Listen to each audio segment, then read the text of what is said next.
Naviganti del lobby, ben ritrovati sul Neocastlematus Vlog TV. Oggi vi faccio vedere un pezzo da 90, una proprietà intellettuale praticamente senza pari. Già solo dalla copertina, e per questo ringrazio Weird Edizioni, azienda che ha localizzato questa proprietà intellettuale qui in Italia, da parte di Free League, che all'estero ha fatto il gioco di ruolo. Sto parlando di Alien. Guardate solo la fattura della copertina. Ovviamente vi faccio vedere tutto per bene dopo la sigla e vi spiego anche perché questo è un gioco di ruolo veramente divertente, semplice. Farò anche delle puntate dove vi farò vedere come fare il personaggio, come utilizzare i dadi, come si tirano i dadi, perché merita tantissimo. È un manuale snello con una proprietà intellettuale che grazie a Ridley Scott. Ci vediamo fra poco.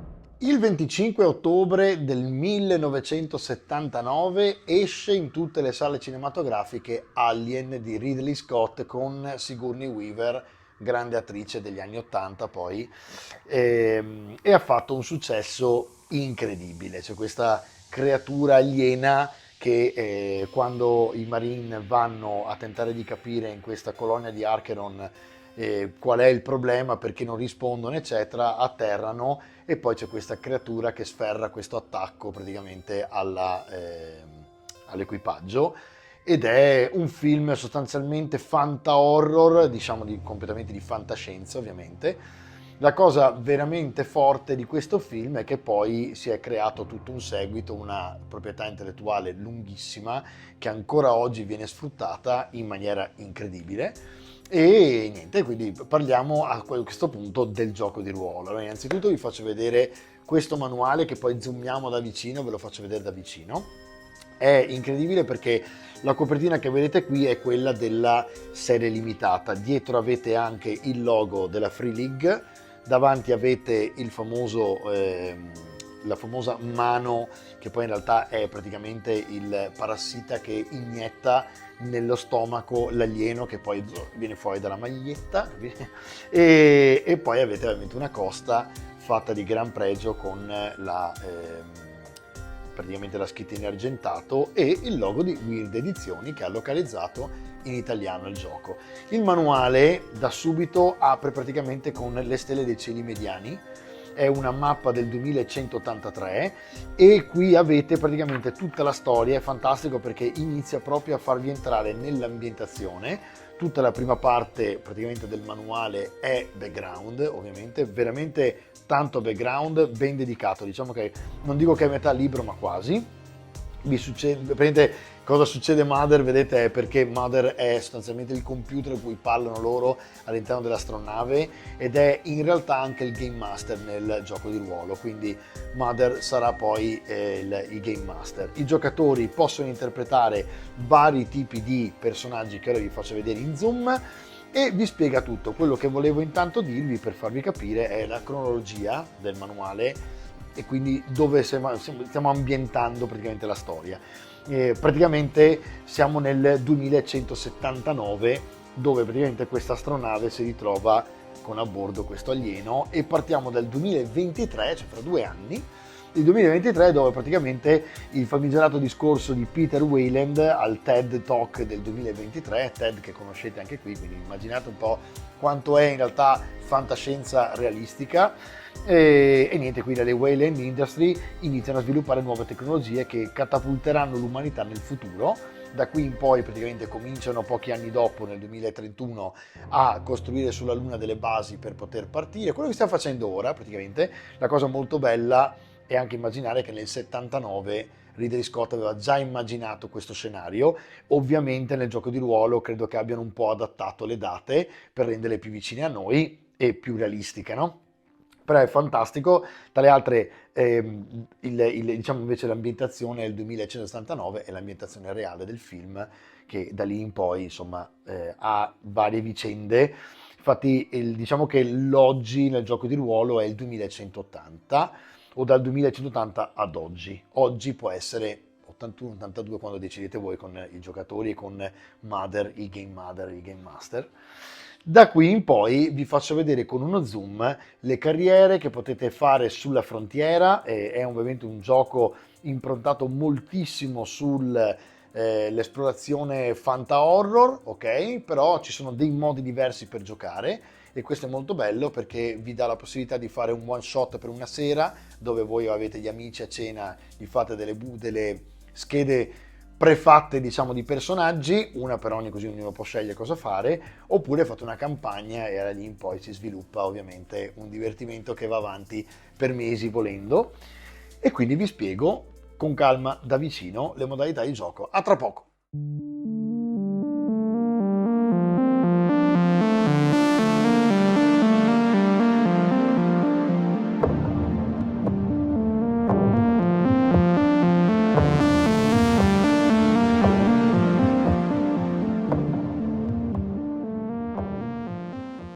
Come vi dicevo, il manuale comincia con la mappa stellare delle stelle dei cieli mediani e poi prosegue ovviamente con l'inizio dell'indice, per cui vedete praticamente tutte le sezioni del libro. Si parte dallo spazio è un inferno, quindi in poche parole guardate l'immagine iconica che avete già visto molte volte anche nei film, molto simile, no? Dove l'astronauta arriva, trova per la prima volta i bacelli che sono una specie di uova, si aprono, esce il parassita che becca praticamente l'ospite, che in questo caso è l'essere umano, e diventa un problema perché poi alla fine il parassita si stacca, sembra che l'ospite stia bene e poi invece alla fine all'interno ha un alien. Questa è ovviamente una parte della situazione che può anche accadere all'interno del gioco.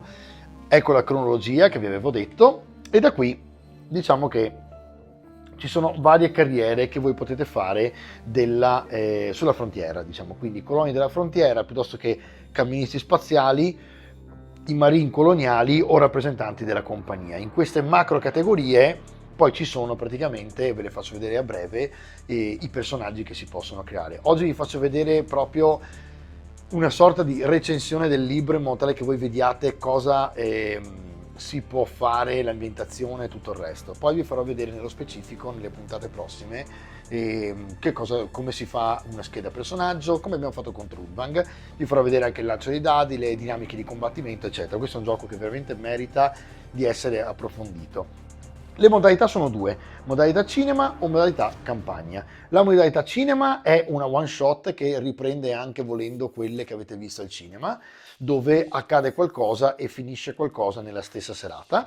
La modalità campagna invece sviluppa i personaggi e quindi anche l'avventura per andare avanti nel tempo e quindi può durare settimane, mesi, eccetera. I temi chiave, diciamo, sono tre in particolare: l'orrore nello spazio, l'azione sci-fi, quindi fantascientifica, e la scoperta. Ci sono sempre queste tre cose all'interno, o questi tre aspetti all'interno del gioco, che sono chiave, quindi il Game Master deve fare in modo di accompagnare i giocatori nel provare questo senso di angoscia claustrofobica del respiro di se stessi all'interno del casco dell'astronauta, per dire, piuttosto che combattere, scappare, sparare magari in situazioni anguste e complicate.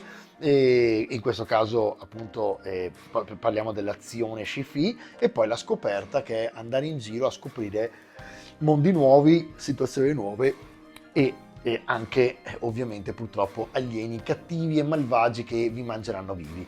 Strumenti di gioco. Allora, da qui in poi ovviamente parliamo delle schede personaggio, dei dadi, delle carte, ci sono anche le carte.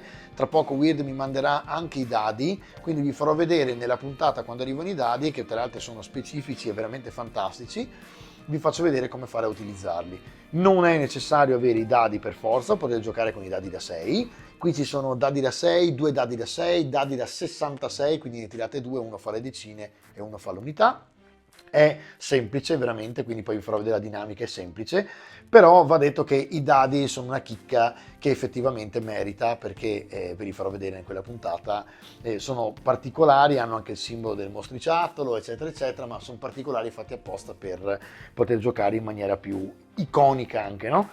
Da qui in poi i personaggi, guardate anche che bello che è, tra l'altro questo non è il riflesso della luce, è il riflesso fatto proprio sull'illustrazione, guardate che illustrazioni che hanno le pagine iniziali, come sempre Weird e anche Free Liga o Free League hanno veramente un pregio nel confezionare, diciamo, un prodotto che è incredibile. Solo queste due pagine secondo me sono un semiculto a Ridley Scott. Per i personaggi, ecco qua, diciamo che i concetti chiave sono la carriera e gli attributi dei personaggi, ok? Poi gli attributi iniziali con le abilità e le doti, poi vi spiegherò tutto con calma in un'altra puntata, e da qui si va a sviluppare la psicologia del personaggio, quindi lo stress, la salute e poi ovviamente nome, aspetto del personaggio, che è come quando in un videogame voi state all'inizio facendo il vostro personaggio, no? Il personaggio avrà degli obiettivi, avrà degli amici, avrà dei rivali, cose che abbiamo già visto tra le altre in altri giochi di ruolo, in altre situazioni sempre edite da Weird. E poi ovviamente si parla dell'equipaggiamento. Da qui in poi abbiamo l'equipaggiamento con lo sviluppo del personaggio. Vi faccio vedere i personaggi perché meritano tantissimo. C'è l'agente della compagnia, che ovviamente è un agente della Wayland che va in giro per l'universo. La Wayland ha diciamo, degli interessi ovviamente economici, purtroppo come ancora oggi succede, e qui in questo futuro non è cambiata la situazione, anzi è peggiorata, e loro praticamente senza scrupoli vanno addirittura a tentare di mantenere vivi gli alieni per poterli studiare, magari per farne scopo di appunto lucro. I marine coloniali, che ovviamente accompagnano piuttosto che andare a fare missioni di salvataggio, accompagnano, magari scortano appunto i rappresentanti. Poi ci sono i marshal coloniali, che sono ovviamente quelli che fanno praticamente, mantengono la legge nella frontiera. Dopo ci sono i meccanici, penso che questo sia un personaggio che pochi farebbero perché sembra meno affascinante, ma in realtà è una figata perché ha un sacco di aspetti veramente interessanti. E il medico, ok? Quindi vedete già che si sta sviluppando il pilota, eccolo qua, si sta sviluppando già un'idea di squadra fatta in modo un po' quasi videogame, cioè il tank piuttosto che il DPS che potrebbe essere il marine, piuttosto che il leader che potrebbe essere il marshal, e in questo caso il medico che è il leader. Quindi è quasi un schema di gioco da videogame stile World of Warcraft, anche se ovviamente prendete le parole con le pinze, non ha niente a che fare, ma il sistema di gioco fa in modo che il gruppo sia abbastanza omogeneo e anche eterogeneo, in modo tale che abbia praticamente una figura che cura, una figura che protegge, una figura che fa dei danni, eccetera, eccetera, che poi torna molto utile nei combattimenti, no? E poi ci sono ovviamente tutte le vie di mezzo, come ragazza o ragazzo, il pilota per l'appunto, lo scienziato, questo è interessantissimo, l'ufficiale, e anche questo appunto è l'ufficiale dell'astronave, quindi ce ne sono di personaggi da sviluppare. Dopodiché si va a vedere tutto quello che riguarda le abilità, e da qui in poi, ragazzi, ovviamente io non vi sfoglio tutto perché non voglio spoilerarvi tutto, ma qui abbiamo le doti, per esempio, quindi vi spiega dalle abilità alle doti come si fa a passare, vi fanno vedere, ovviamente ve lo spiegherò tutto, il combattimento e il panico, come funziona. Ok, panico è un concetto di disciplina che c'è anche per esempio nei giochi che vi recensisco di Warhammer, dove ovviamente si rischia di andare in panico, specialmente in questo gioco dove siete davanti a dei mostri, a degli alieni incredibili, no? Combattimento a distanza, quindi combattimento ravvicinato, quindi il combattimento è ben sviluppato, vedete che c'è una bella sezione tutta fatta sul combattimento e subito dopo su armi e mature, quindi sull'equipaggiamento. E qui, come vedete, tutta la fattura del libro è incredibile. Tra le altre, qui abbiamo anche una sezione molto bella di base, perché nozioni di base sulle navi spaziali, dove vi fa vedere come verrà utilizzata all'interno del gioco anche la nave spaziale, con tutti i suoi prezzi e con i modelli addirittura. C'è la Corvus, vedete, è incredibile, cioè qui veramente si sviluppa un gioco che è veramente bello, dove effettivamente il gruppo fa da padrone. Ecco la Bison, per esempio, un altro tipo di astronave, questa è la Nostromo, per esempio, che è la famosa astronave del film, e vedi la Costa Enoga, per esempio, che è la Sulaco, in questo caso, e ovviamente ogni nave ha i suoi pregi, i suoi difetti, anche qui, e voi potete variare nel tempo come squadra, come crew, come equipaggio, potete cambiare astronave. È veramente un gioco fatto bene, con delle caratteristiche veramente interessanti che vanno un po' fuori dal classico gioco di ruolo dove voi avete solo un personaggio che deve vivere un'avventura, stop. Qui c'è anche tutta la gestione dell'astronave che è fantastica. E qui poi c'è il compito come Mother, perché qui ovviamente c'è tutta la sezione per il Game Master e quindi vi insegna come masterizzare, ok, il gioco. E qui ovviamente ci sarà tutta la parte di gestione del background, gestione dei personaggi, eccetera. Ecco un alien nella sua immagine più iconica, lo xenomorfo proprio, anzi il neomorfo in questo caso. E poi c'è anche lo xenomorfo ovviamente, e poi capirete anche lì la differenza. Allora, per concludere, Alien è un manuale one shot, come dire, nel senso che con un manuale potete praticamente giocare e avete tutto quello che serve ai giocatori e al master. Ci sono anche delle avventure, in questo caso cinematografiche, quindi un'avventura shot che potete utilizzare una sera per provare. È un libro che trovate sul sito della Wyrd, ovviamente. Sul sito della Wyrd trovate anche tutto il resto, come i dadi, come le avventure, e ovviamente verrà sviluppata la cosa, quindi il gioco assolutamente verrà sviluppato sempre di più e sempre più tradotto in italiano, quindi non vi preoccupate, è ben gestito anche nel futuro, quindi potete tranquillamente, insomma, spenderci quei soldini. Parlando di soldi, ovviamente il manuale base ha un prezzo più che abbordabile, come tutti gli altri manuali, lo vedete sul sito della Wyrd. In questo caso, nello specifico, questo manuale è l'edizione limitata e viene 120 euro, ma è un pezzo da collezione, quindi ovviamente se voi siete appassionati di Alien, se voi siete giocatori di ruolo, questo volevo farvelo vedere perché ovviamente guardate solo con la luce che razza di prodotto che hanno tirato fuori alla Wyrd. Ogni tanto, cioè io ancora resto stupito di quello che fa la Wyrd, nonostante sia abituato sotto un certo aspetto a vedere certi prodotti. C'è uno staff incredibile che ci ha lavorato sopra, guardate solo per la parte italiana, piuttosto che tutta la parte, la gestione della parte inglese, piuttosto che, cioè è incredibile, c'è tanta gente che ci lavora sopra. E quindi ovviamente, come sempre, grande Wyrd, anche questa volta prodotto azzeccatissimo. Facciamo un super breve recap e ci vediamo poi nelle puntate seguenti per poter finalmente vedere le dinamiche di gioco. A tra poco!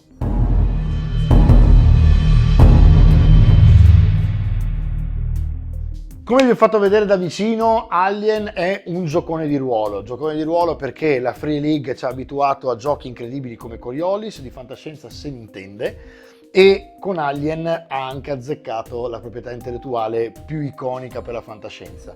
Il manuale è uno solo, quindi non è un dispendio enorme a livello economico, anzi, e tra le altre vi può permettere, se siete proprio appassionati e per voi è il gioco di ruolo, di avere un manuale del genere che solo a tenerlo in mano è veramente bello. Quindi veramente c'è proprio al tatto e solo a vederlo è un oggetto da collezione da tenere sullo scaffale in bella vista, non proprio in libreria solo di costa, anche se la costa è di tutto pregio, come vi ho detto prima. Ovviamente, come tutti quanti i manuali della Wyrd, ha anche il segnalibro, quindi avete il segnalibro in tela che esce fuori e potete utilizzarlo. È veramente bello, vi farò vedere assolutamente le dinamiche di gioco a breve, quindi appena mi arrivano i dadi vi faccio vedere una scheda personaggio e poi vi faccio vedere come utilizzare per esempio le fasi di combattimento, quindi più che altro la meccanica dei dadi. Una volta avete capito quello, il resto potete tranquillamente studiarlo da soli e va via molto liscio rispetto a tanti altri giochi di ruolo. Quindi ragazzi vi ringrazio ancora Wyrd per aver mandato questo manuale che è veramente incredibile e ci vediamo alla prossima puntata. Ciao!